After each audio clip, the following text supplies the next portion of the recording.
I'm really excited to be able to talk to you today about how you can empower yourself and help through the transition of going through a separation or a divorce.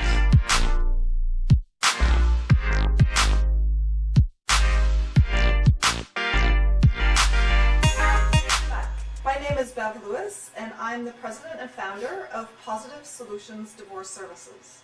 And I'm really excited today to have two very special guests with me, Slinn and Ernie Pavan. Ernie and Laura have a self-empowerment and personal development training course that they offer to clients all over Ontario and Canada. So can you just give us a little bit of an idea of what it is that you do with Avalon Empowerment and how you can help people to get through being stuck in their separation? Absolutely. So as you said, Avalon Empowerment, we specialize in empowerment, leadership development, personal and professional development as well. And part of that is obviously managing through difficult situations in our lives. Empowered people aren't people who have perfect lives. They're people who have strategies and skills and resources to deal with what comes up, when it comes up, to manage through difficult situations as effortlessly as possible. Effortlessly as possible, I should say. We do a lot of work with people in relationships. A lot of people come to us for help in resolving their relationships, and I love that we're doing this with you today because this is the other side of it, is when a relationship doesn't stay together in a traditional sense, how do we help people work through that? How can you use the exact same skills to manage through those challenging times in a win-win way for all parties? Yeah, and like you said, Laura, I've been a part of your community for many years, and when I first came to Avalon Empowerment, I came with issues that I was having with my first relationship, and basically that exact same thing is how to empower myself to take that next step. And but over the years I've transitioned into not just being there for my relationship, but also for business and for family and for health and well-being. So it's been quite the journey being able to be a part of that community. So give me a little bit of an idea then. What are some of the tips and tricks or trades that you would recommend to somebody that's going through a separation, that's really having a tough time? Because separation and divorce are one of the most stressful events in a person's life, and some stats actually say that going through a separation is as stressful as actually losing a child. So that's pretty profound. So they need some help, and I know a lot of the clients that I have seen have not gone that step to that next step where they're actually getting some professional help or helping them through the process. So what are some of the suggestions that you could give? There's numerous suggestions that we can give. I think we'll focus on one of the most central key concepts that I think applies to any situation, whether you're dealing with separation, divorce, or family challenges, financial challenges, business challenges. This one model, I think, captures the mindset in any difficult situation. And as you said, separation and divorce can be one of the most difficult situations. Our first thing to get affected is our mindset. And we'll find ourselves in negative emotions, we'll find ourselves in blame. So one of the key concepts that we love to share all the time is a simple concept that's called cause is greater than effect, or C is greater than E. It's a very quick and simple formula. And so basically it's suggesting that you're either on one side of the equation or the other. You're either in cause or you're in effect. So if you're in cause, you may sound something like this. I take complete responsibility for whatever is going on in my life right now. I know there's a lot of pain, I know there's a lot of challenges, but and I know other people are involved. It's not all about me, but I need to take personal responsibility to change the situation for the better and do it as soon as possible.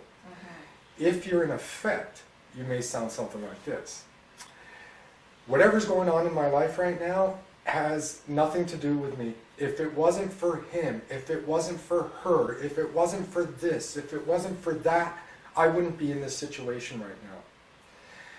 Which side of the equation do you think most of the world's population is on right now, Beth? Yeah, definitely. Right. They're on the effect, and I see that very, very clearly in my business. Yes. So anyone who's going through separation or divorce is at high risk of slipping into effect and staying there. And the trick is to get out right away. So what are the warning signs? If you're in cause, you're seeing a lot of results. You know, time is going by and you're making headway, you're seeing the results, and things are improving. If you're in effect, what you have instead is a lot of reasons why you're not getting the results. And those reasons, more often than not, will be attached to blame. And blame will keep you in effect. Another sign, if you're in cause, you'll have a lot of peace. You'll have a lot more peace in your life. If you're in effect, you'll have a lot more drama. So imagine when we're going through a separation or divorce situation, there tends to be a lot of drama, a lot of conflict, and that would be a sign that you need to move yourself to the cause side of the equation as soon as possible. Another warning sign, if you're in cause, you'll be in a spirit of creation. New things are happening, changes are on the way. You'll feel empowered, invigorated, excited about life. If you're in effect, you'll be experiencing a lot of repetition. That may sound something like, I can't believe I'm here again. Or, why does this always happen to me? So, we think that this equation is very important. It's something that we should consider daily. In any given moment, in every given situation, am I on the cause side of the equation, or am I on the effect side? And another key warning sign is, if you're blaming, complaining, justifying, or otherwise feeling sorry for yourself, chances are you're in effect. So it's really an awareness. Absolutely. You really have to be aware 24/7 of where your thoughts are, where you're focusing your attention, where you're focusing your energy, and making the shift to I liked what you said, because that's the whole premise of our discussion is how to empower yourself. Right. And you're not going to empower yourself if you're stuck in Exactly. that blaming and you know, it's his fault or it's her fault, or I wouldn't be here if it wasn't for him, or I Right. wouldn't be here if it wasn't for Yeah. her. And I think it's important to remember too that blaming yourself still keeps you stuck in effect. Yeah. Because there's a big difference between taking responsibility and sitting in blame, because we all make Yeah. mistakes. And we're all human beings. We're all going to be in effect at some point in our lives, and that's okay. It's just how long do you stay in that pity party for? Yes, You know? and I want to talk about that because that is a big one, especially for women. The guilt, the guilt feeling, especially it doesn't matter who has made the decision to leave the relationship. The guilt is there because if they have children, they are the protectors. They're the ones that you know have to make sure. For the most part, I'm not ruling out men completely on this, but for the most part, it's the women that feel that they need to protect their young ones, and so the guilt is just overwhelming, and so that must be one of those cause and effect things too that Absolutely. they have to consciously be aware of. We see it all the time, and in terms of the negative emotions, you know, there's anger, there's sadness, there's fear. Guilt, however, carries an energy frequency that is far more powerful and far more devastating. In the whole scale of human emotions, guilt is a bottom feeder. And if you're experiencing guilt or excessive guilt, you definitely want to access your resources. You're definitely going to want to work with that, purge it, and eliminate it as soon as possible. Right, Yeah. right. And so you talked about limiting decisions, so or limiting decisions and limiting beliefs. So can you talk about that a little bit on the scale of separating and divorcing? So when we talk about limiting beliefs, we're not talking about what we believe about ourselves consciously. We're talking about what we believe about ourselves unconsciously or subconsciously. So for anybody not familiar with the unconscious mind, you have your conscious mind and you have your unconscious mind. And your unconscious mind is 90%.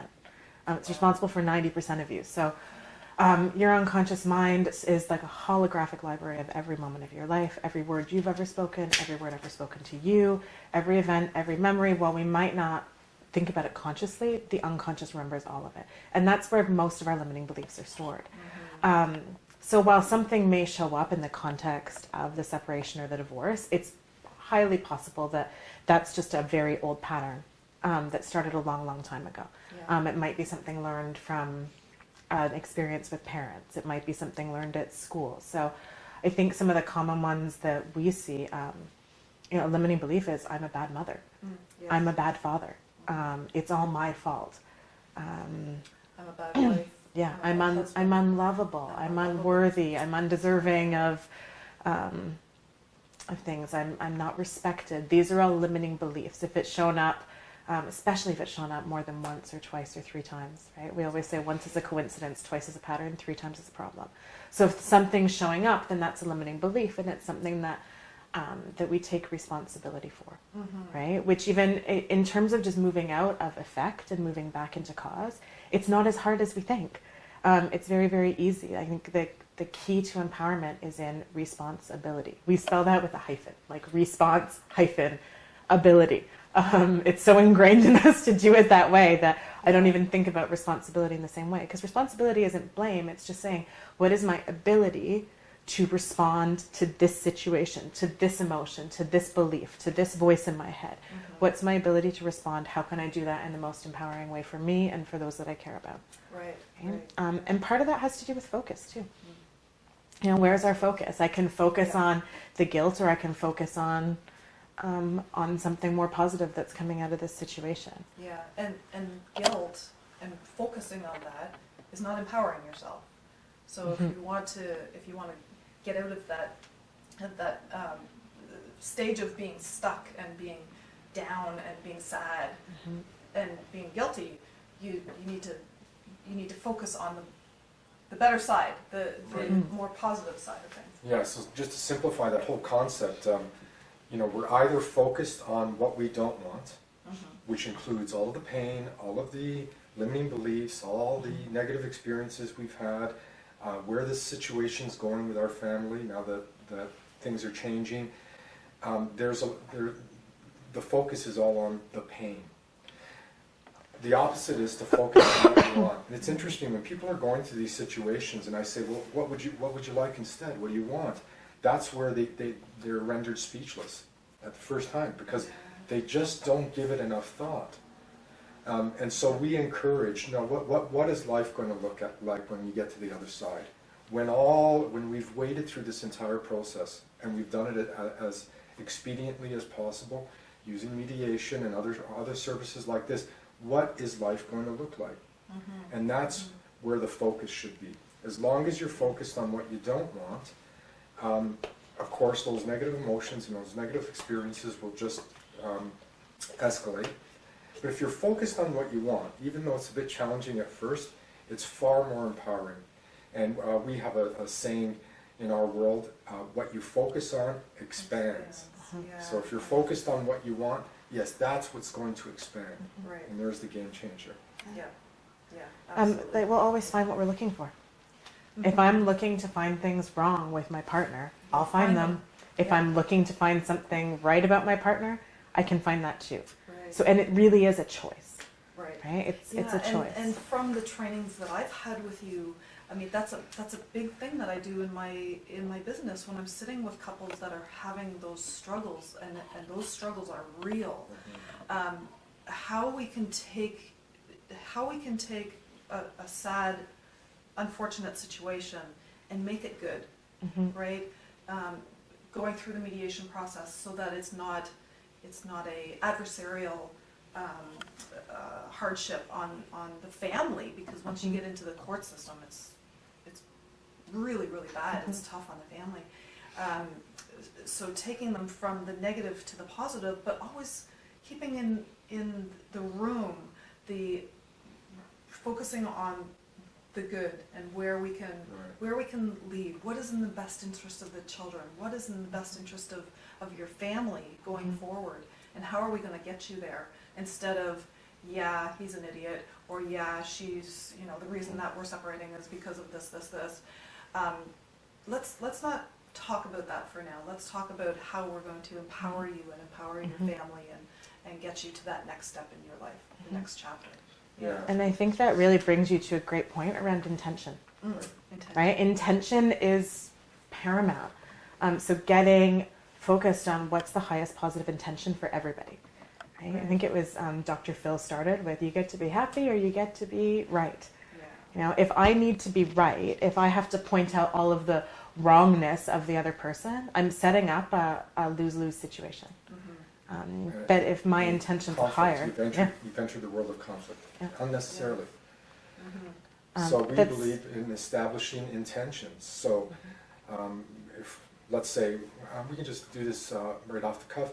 If I'm entering into a separation or divorce situation, my intentions or our intentions should be to make this as painless a process as possible, to make sure that the children are well taken care of, to make sure that we're not swimming in negative emotions, to make sure that we make financial decisions that are equitable for everyone involved. You notice these are all higher order intentions. Definitely. So we're very big on, in any kind of conflict situation, of establishing the higher order intentions right off the bat, and then making that the focus.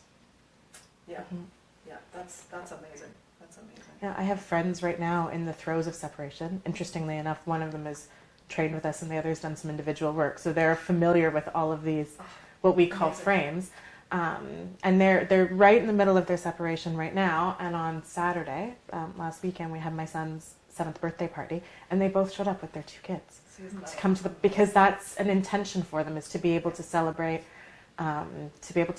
family events and do things without the kids having to feel like, this one's going to be with mommy, this one's going to be with daddy. And, they're not looking ahead, running disaster films of, well, how does that look when we have got other partners involved, or it's just, this is how we do it step by step now, and the intention is right there. Right on. Yeah. And if we're not focusing on these higher order intentions, we end up in tension, tension, T-E-N-S-I-O-N. So are we going to have this higher order intention, or are we going to be in Set ourselves up. tension? It's a setup, right? Right. Because, we can... reframe. Yeah. We can need to be right, but the fact of the matter is, I think if we're really honest with ourselves, everybody's made mistakes, and pointing out where those mistakes were made and by whom and at what point doesn't get us anywhere. Yeah, it just sure. leads to conflict. Yeah. So is there anything else that you could recommend to clients as they're going through the process to help them improve themselves, to set that higher intention, to empower themselves, really? Sure. Laura and I chat about this all the time, but one of the most transformative, personally transformative and empowering things that you could do for yourself and for others, especially those closest to you, the people you love the most, is the process of forgiveness. Yes. And in any kind of separation or divorce situation, of course, there's going to be a lot of blaming, and there's a lot of hurt, and there's a lot of pain, and there's a lot of change. And rather than having to be right, it's far easier and far more empowering to enter the process of forgiveness. Forgiveness has many layers, so it's not something we just do once and we're fine. However, if we put that as a focal point as we make our way through this process, it will make it so much easier for everyone involved. And Laura, go ahead. And I think what I find with a lot of people is they say things like, it's too soon to forgive. We're still in the middle of it. But it's remembering, forgiveness is a process. It's not something you do one time. It's a process, and it's a practice, and you start it and work through layer after layer after layer. Not just forgiving your partner, but forgiving ourselves too. Yes. And that's where the guilt, that's where we can really work on that mommy guilt or daddy guilt, if that's where it's at, is remembering that forgiveness is a process. And in the beginning, I believe that having that process facilitated is really beneficial, because that's somebody who can help you see other aspects. It's really, one of the processes we work with is called the quantum change process. And I say that changes the experience of the experience for a person. Mm-hmm. How can we change the experience of the experience so that it's empowering and everybody can move on? And we've seen absolute miracles happen when people practice forgiveness that way. Yeah, and I'm glad you expanded on that forgiveness, because it's not easy. It's virtually impossible just to walk into a room and say, okay, I forgive myself, or okay, I forgive my spouse for cheating on me, or I forgive, it doesn't work that way. Because again, I'm thinking that's the conscious mind that's saying that. That's right. But subconsciously, it's still stuck, and you can't just one day say, okay, yep, I forgive everybody and everything's good now. I think forgiveness somehow carries some challenges or implications that I wouldn't mind speaking to, if you don't mind. Sure, absolutely. If I'm working with someone and I say, listen, it's really important for you to enter the forgiveness process at this point. It will completely change your life. Sometimes a person will say, no way, I'm not going to forgive her after what she did to me, or I'm not going to forgive him after what he did to me. Mm-hmm. So the implication or the presupposition is that you believe that forgiveness is about letting the other person off the hook. If I forgive him, if I forgive her, I'm just letting her off the hook. I'm letting him off the hook. But that's not what forgiveness is.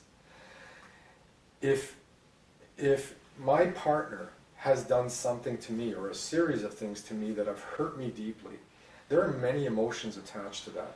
It could be anger, it could be rage, it could be profound sadness, it could be guilt, and a whole range of other emotions. When I choose not to forgive, that person may be living on the other side of the planet. That person may be far from my life. Yes, but all those emotions that person has engendered in me are in my body. And those emotions are going to affect my thoughts, my opinions, my decisions, my choices moving forward. Right. So even though that person is no longer in my life, that person is still running the show for me, because I have chosen not to forgive. So forgiveness is really not about letting the other person off the hook. Forgiveness is about giving yourself peace and taking back your power, so you can move on with life in a more empowered way. Right on. Yeah, so that's pretty powerful. It's very profound. Yeah, yeah. So, anything else that you can talk about on how to help people empower themselves? Speak to emotions. Emotions. Yeah. Right? I think this is one of the parts of our life where the emotional ride can be like a roller coaster, right? Yes. One day I might be willing to forgive. Tomorrow I might be mad as hell. Right. So healthy emotional management is one thing, and that's different for every person, what healthy emotional management looks like. But a level of emotional awareness to be able to say, okay, I'm really angry right now, and I need to do something about that. Because I think what can really take people out in an instant is when they communicate, when they're in a peak negative emotion. Right? So as a golden rule, the golden rule is when emotions are high, intelligence is low. Right? Yes. Emotions high, intelligence low. We might not be saying things that are really well thought out. Very important in my line of work. Yeah. When emotions are high, Yes. intelligence is low. That's not to say that we shouldn't communicate. It's just maybe I need to talk to somebody first. Maybe I need to access a resource. Right. Maybe I need to take some time to manage what's going on here before I speak, because I think it's just one of those. It's like an Achilles heel for people that can take them out. So Right on. Yeah, and that is very true, because I see this every day with my clients. And when they get very emotional, there needs to be a break. There needs to be some time out. And sometimes that's just going to the washroom and having a drink of water. And sometimes it's no, you need to go get some help. You need to go talk to somebody, because you're not going to be able to make good, constructive, informative decisions when you're in this kind of mindset. Yeah. So I would like to thank you very, very much for being a part of my interview series, educational series. I think what you've talked about today is so important, and it's going to take people to the next step of their own personal empowerment. But one thing that I would like to say is the community through Avalon Empowerment, excuse me, is exceptional. You guys have many wonderful facilitators and people that can help in time of need, and it's not just going and talking to somebody about what your problems are, but it's also getting down to the root cause of what's going on. It's working with the subconscious and not just, well, I'm mad because my husband or my wife did X or Y, but really being able to dig down and get some real clarity on their own personal life and some of the things that may have happened to them in the past, and being able to put that information together with how they may have been how they may have affected their relationship as well, because you said it's not just one person, right? It's a joint effort to end a relationship. So there are many resources out there for people to go and get some help, and definitely through the trainings that the two of you offer. I thank you from the bottom of my heart for all the work that you do. It's absolutely phenomenal. So thank you so much for being our guest, and I look forward to the next steps. Thanks for having us, Bev. Thanks so much, Bev. Very well said.